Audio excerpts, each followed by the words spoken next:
Hello, নিয়ে চলে এসেছি সেকেন্ড পার্ট। তো এটা দেখতে পাচ্ছ আমার ব্যালকনির ভিউটা।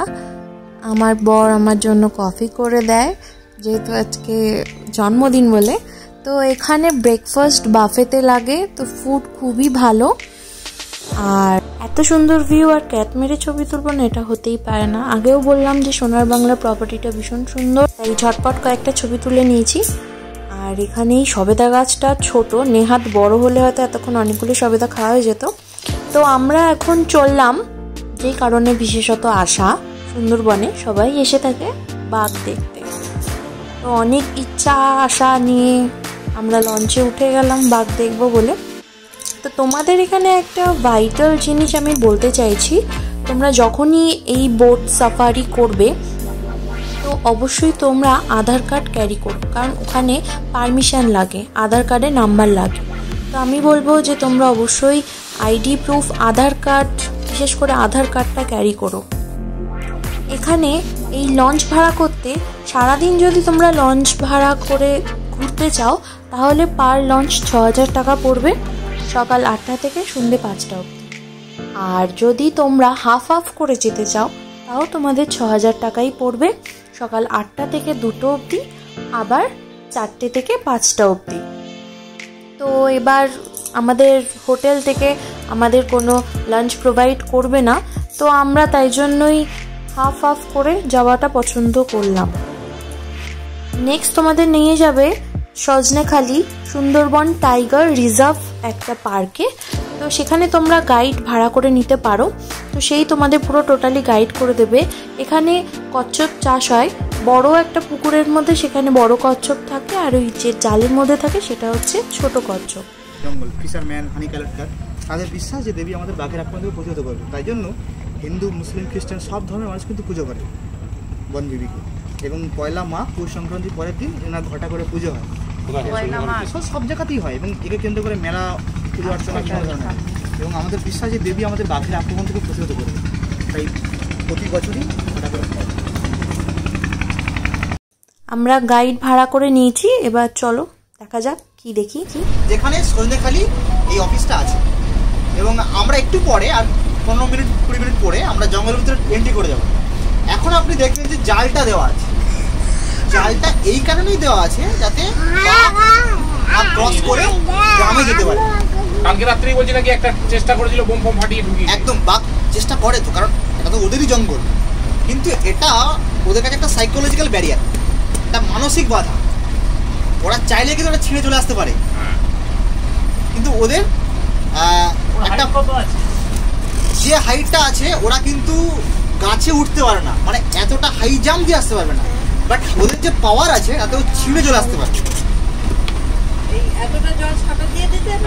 কটা আছে টাইগার টোটাল এখানে? এখন এখানে বাঘের সংখ্যা আছে 96, মানে আমাদের ইন্ডিয়ান পার্টি।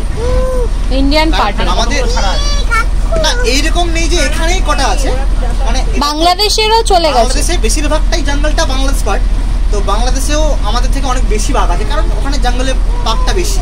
তো ওখানে প্রায় 200-র মতো বাঘ আছে। আমাদের 2020 সালে গণনা অনুযায়ী 96টা বাঘ আছে। গণনা শুরু হবে, আবার গণনা শুরু হবে। তবে উত্তর বাঘের সংখ্যাটা বৃদ্ধি হচ্ছে, কারণ আগে বাঘের খাবার ছিল না, প্লাস 84 বাঘকে মারতো, সেটা অনেকাংশে এখন অনেকটা কন্ট্রোল করা গেছে। ওই জন্য বাঘের প্রজনন হচ্ছে এবং বাঘের সংখ্যাটা আস্তে আস্তে বৃদ্ধি হচ্ছে। এই যে 96 এই ফিগারটা, এটা কিন্তু অল আর ম্যান ইটার, মানে মানুষ খেকো বাঘ। পৃথিবীর অন্যান্য ফ্লোরে টাইগার রয়েছে ঠিকই, কিন্তু ওরা ম্যান ইটার নয়।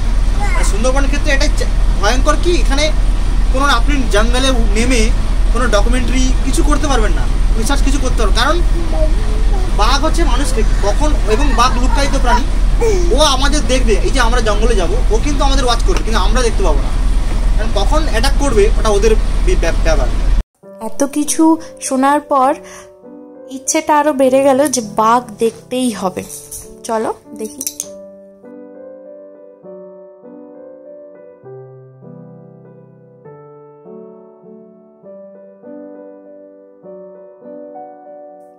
লঞ্চের নিচটা রেস্ট নেওয়ার জায়গাও আছে, আমি ওখানে বসেই ম্যাক্সিমাম সময়টা কাটিয়েছি, কারণ ওখান থেকে জঙ্গলের ডেপথটা ভীষণ পরিষ্কার বোঝা যায়। দেখা যাক বাঘ দেখতে পাই কি পাই না।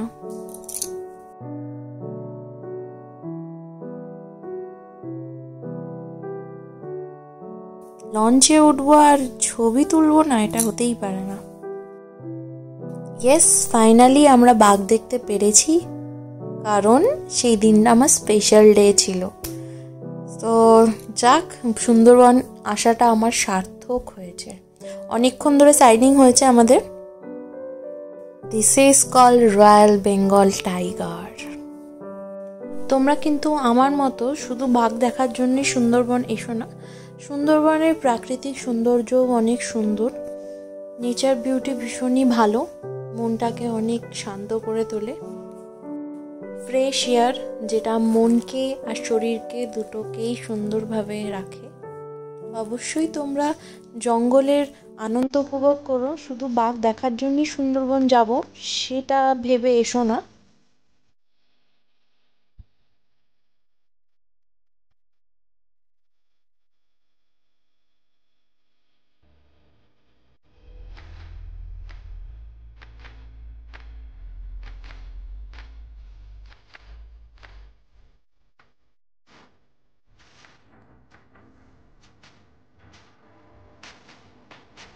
নেক্সট দর্শন কুমির বাবাজি।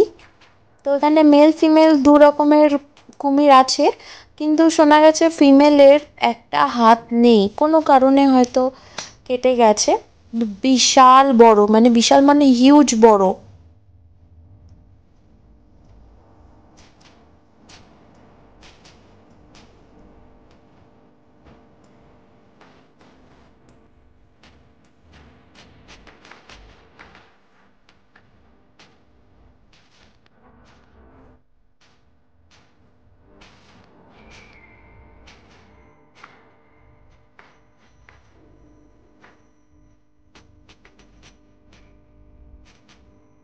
হরিণ দেখারও সৌভাগ্য হয়েছে, না যে বনের যা যা ছিল সবই দেখে নিয়েছি।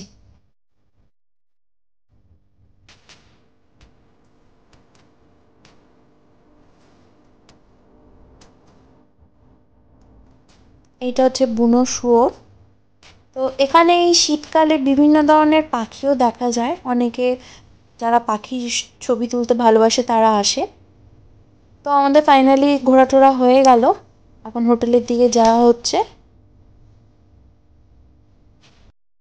এই কেকটা টোটালি আমার কাছে সারপ্রাইজ ছিল, তো এখানে আমার বর অ্যারেঞ্জ করেছে।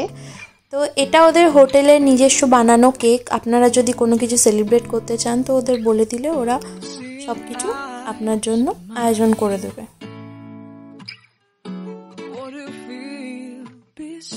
সুন্দরবন আসবো, সুন্দরবনে ক্র্যাব খাবো না, এটা হতেই পারে না। আপনারা অবশ্যই ট্রাই করবেন। রাতের সোনার বাংলা ভিউ, তোমাদের এর আগেও আমি আগের ভিডিওতেও দেখিয়েছিলাম সোনার বাংলার কিছু ছবি। তো এটা রাতের, এখানে যাই হোক এখানে আড্ডার জায়গা প্রচুর আছে।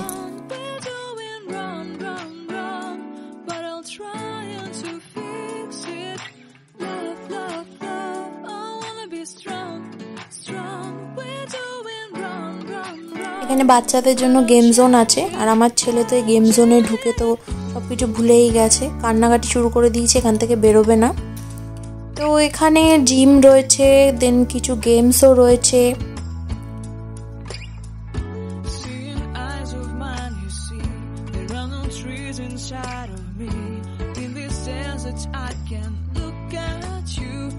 ডেকোরেশন ভীষণ সুন্দর করেছে।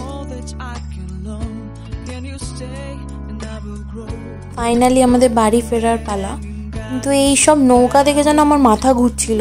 টোটোটাকেও পর্যন্ত নৌকায় তুলে নিয়ে যাচ্ছে, আর এই নৌকাটা তো দেখে আমি ভাবছি উল্টে না যায়, মানে কি পরিস্থিতিতে এখানে লোকজন যাতায়াত করে, কতটা রিস্ক। ফাইনালি আমি ভিডিওটা এখানে শেষ করছি। তোমাদের যদি ভিডিও ভালো লেগে থাকে তবে লাইক, শেয়ার, কমেন্ট, সাবস্ক্রাইব করতে ভুলো না। বাই, আবার দেখা হবে নতুন কোনো ভিডিও নিয়ে।